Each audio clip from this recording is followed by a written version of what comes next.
inutusan sila na magpapalit ng peso to dollars. 2 maleta na ang bawat maleta ay may nilalaman na 56 million pesos. Kaya nakapagpalit sila ng equivalent to $2 million. At ang sabi ng mga executive assistants ni Ginoong Saldico ay pinaghahandaan daw nila ang pagdating ng foreigners. At kalaunan ay nakilala ng mga ito na ang foreigners na binabanggit ay mga ICC investigators. At nakapaloob dito na ang ginawa nila ay mag-interview ng mga witnesses na ipinapaarating sa kanila ni Sonny Trillanes. Wala silang ibang in-interview na mga witnesses, kundi ang mga tao lamang na pinapadala ni Sonny Trillanes. At ibinigay kay Sonny Trillanes ang pondo para sa pag-asikaso sa mga ICC investigators na ito. Kaya naman po, lahat ng sasakyan na ginamit, lahat ng hotel accommodations ay sinagot ni Saldico at saka ni Sonny Trillanes. Napansin din po nila na lahat ng mga pag-interview ng ICC investigators ay sa mga pribadong lugar. Wala man lang government office. At makikita po ninyo ang madalas na pag-deliver nila ng mali-maleta at minsan mga paper bags naman na mga pera patungo sa mga nag-aalaga sa ICC investigators. Lahat ng pagkain nila, lahat ng ginamit nilang sasakyan, lahat ng hotel, lahat ng mga condominium units ay sinagot ng grupo ni Sonny Trillanes at saka ni Saldico. Pero ang pagde-deliver nila ng pera ay gumagamit ng eroplano,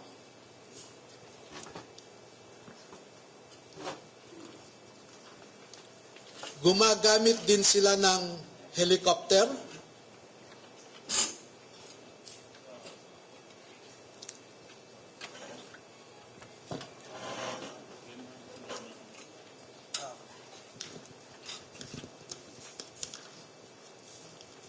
at ganito po ang mga dinideliver sa mga bahay ng ilang mga mambabatas. Ngayon po ay lumabas ang mga dating kasamahan ni Master Sergeant Orly Gutesa sa trabaho bilang security consultant o security personnel ni dating Congressman Zaldy Esco. Nandito po silang lahat at gusto ko pong ipakilala sa inyo. Ang mga sundalong ito ay wala na sa serbisyo. Ngunit ang nasabi nila sa akin, ito ang marahil na huling labanan na kanilang papasukin at gusto nilang magpakasundalo sa ating bayan. Marami pong contractors sa buong Pilipinas na napromesahan ng proyekto at hindi pa nila nakukuha ang kontrata ay nag-uumpisa na silang mag-remit kay Ginoong Saldico doon sa kanyang bahay sa Valle Verde Phase 6 sa Pasig City. At daan-daan na maleta ng pera ang dumarating doon. Merong employee, si Ginoong Zaldico, na binibilang ang mga pera na dumarating sa Valle Verde 6. Pagkatapos nito ay binabalik nila sa maleta ulit at dinadala sa penthouse ng Horizon Homes sa BGC. At mula sa Horizon Homes, doon na manggagaling ang ibinibigay sa iba't ibang mga politiko at mga personalidad sa ating lipunan.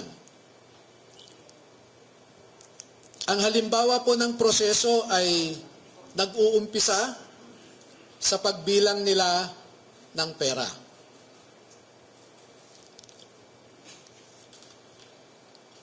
Ang susunod po,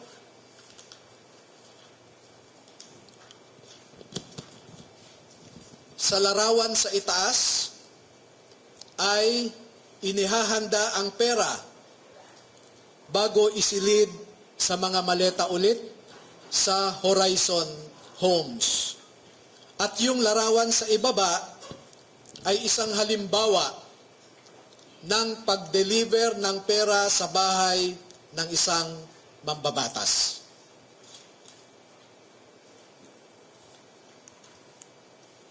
Makikita po ninyo na may nangyari kay Master Sergeant Gutesa.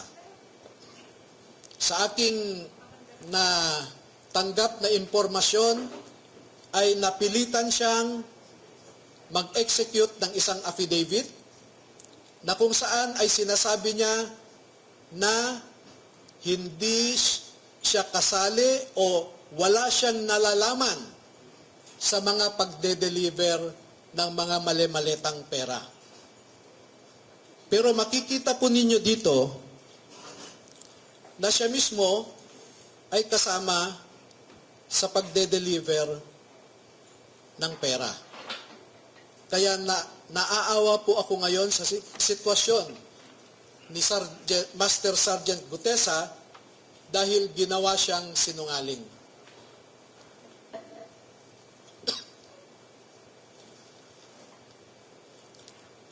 Meron pong iba pang mga larawan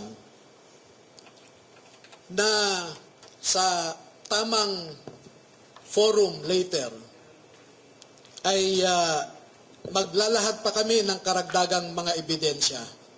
Pero ang pagde-deliver nila ng pera ay gumagamit ng eroplano,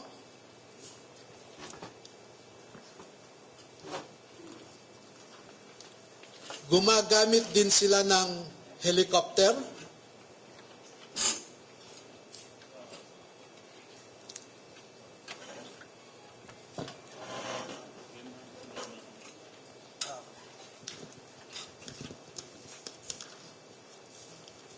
at ganito po ang mga dinideliver sa mga bahay ng ilang mga mambabatas.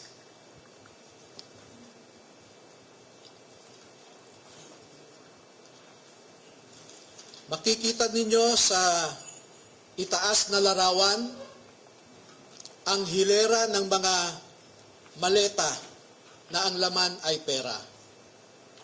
At parte lamang ito ng isang delivery na sa panahon na ito ay 52 na maleta ito. Sa isang delivery, umabot ng 52 na bagahe.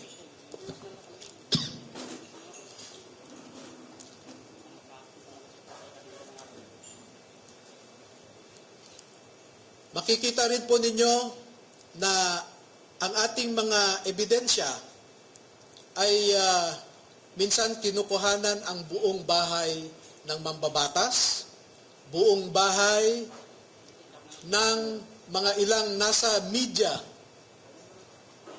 yung tinatawag nating mga media operators.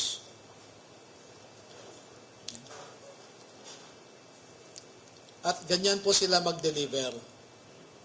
No?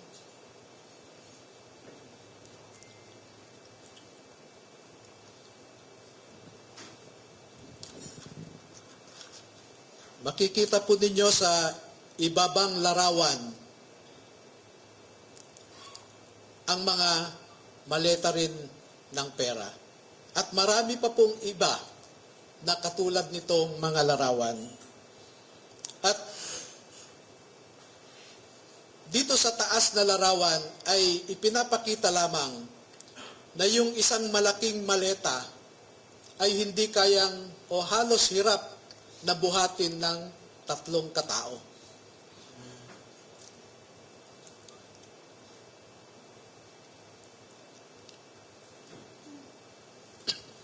Ngayon po ay merong pangalawang aspeto ng affidavit ng ating mga magigiting na Pilipino na nasa harap natin ngayon.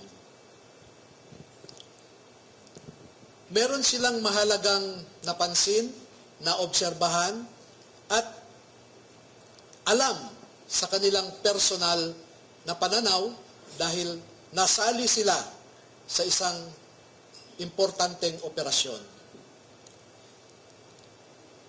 Ito po ay patungkol sa nangyaring operasyon ng ICC. This one? Nasangkot po or nasali ang mga sundalo natin sa ginawang operasyon ng ICC investigators sa Pilipinas. Unang dumating ang mga ICC investigators sa Pilipinas noong December 2028. December of 2023. At bago mag-December 2023, ay inutusan sila na magpapalit ng peso to dollars. 2 maleta na ang bawat maleta ay may nilalaman na 56 million pesos. Kaya nakapagpalit sila ng equivalent to $2 million. At ang sabi ng mga executive assistants ni Ginoong Saldico ay pinaghahandaan daw nila ang pagdating ng foreigners. At kalaunan ay nakilala ng mga ito na ang foreigners na binabanggit ay mga ICC investigators. At nakapaloob dito na ang ginawa nila ay mag-interview ng mga witnesses na ipinapaarating sa kanila ni Sunny Trillanes. Wala silang ibang in-interview na mga witnesses, kundi ang mga tao lamang na pinapadala ni Sunny Trillanes. At ibinigay kay Sunny Trillanes ang pondo para sa pag-asikaso sa mga ICC investigators na ito.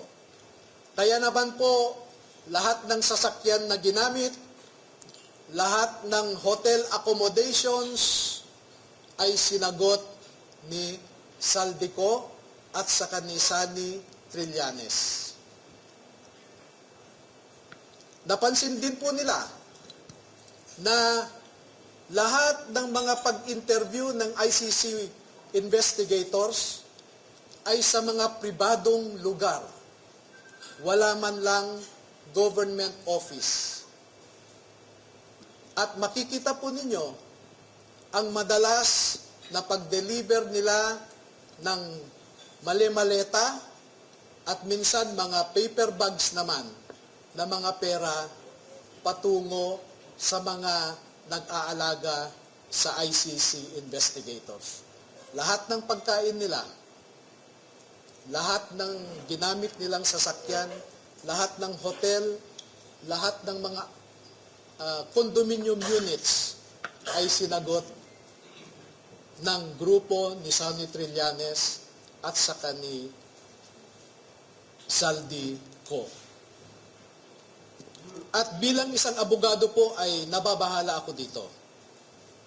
Dahil ang sarili kong konklusyon na hindi naman nilahad ng mga sundalo na ito dito sa affidavit nila. Pero bilang isang abogado, ay nakikita ko ang isang mabigat na suliranin ng isang third world country na katulad natin na siya lamang pinag-iinitan ng mga ICC. Hindi nila kayang ipatupad ang kanilang orders sa mga mayayaman na bansa. Tanging third world countries lang. At ito ang aking obserbasyon. Una, ang ICC investigators did not conduct a bona fide investigation in the Philippines because they only interviewed people sent to them by Sonny Trillanes.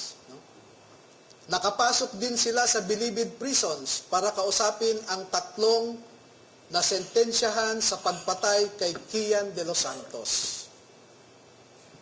Meron din silang kinausap na mga di umano ay EJK victims' families sa bahay Kalinga ni Father Flavie Villanueva.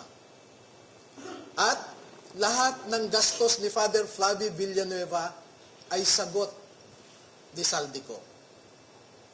Number 2, dahil December 2023 lang unang pumunta ang ICC investigators sa Pilipinas, ay hindi nakakaduda that the ICC investigators manufactured the existence of ICC jurisdiction in the Philippines because the residual jurisdiction of ICC ended in March of 2019, or 1 year after the Philippines deposited its articles of withdrawal in the United Nations.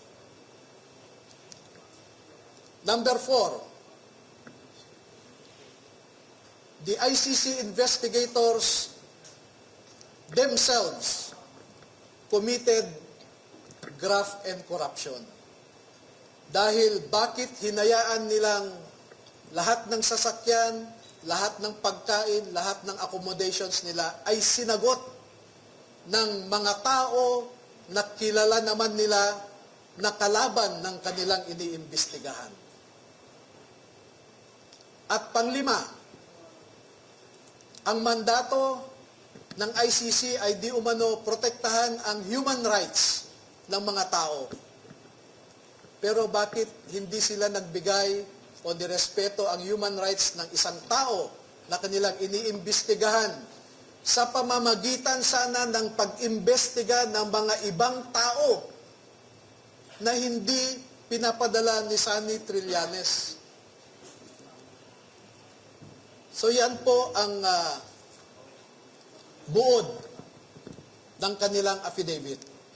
At una ko nang ipaalam sa inyo na bago po kami magbigay ng buong kopya sa inyong lahat, ay pahintulutan muna ninyo kami na isumite ito sa Office of the Ombudsman para makita natin kung umaandar pa ang sistema sa Office of the Ombudsman.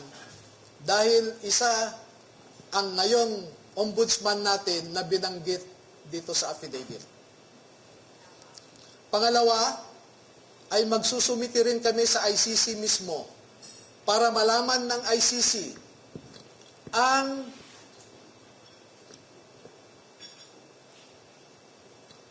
so that ICC will know how the ICC investigators conducted themselves in the Philippines.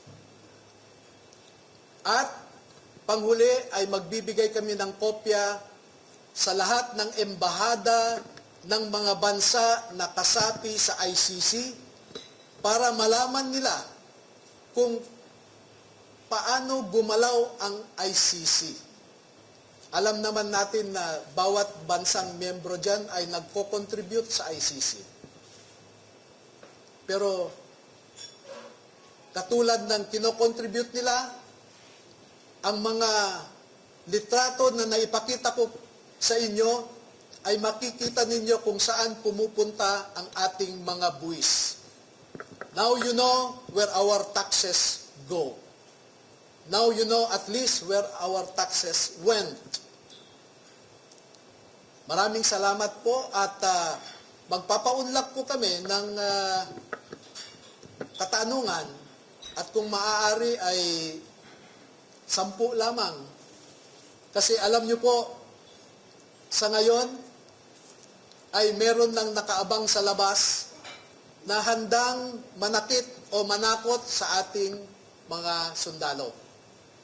At sa nakalipas na 2 araw lamang, ay umigting ang paghahanap ng isang grupo sa kanila na pinangungunahan di umano ng isang tinatawag nilang MC. Initial yon, MC. Hindi ko po alam, hanggang ngayon, inaalam ko kung sino yung MC na sinasabi nila.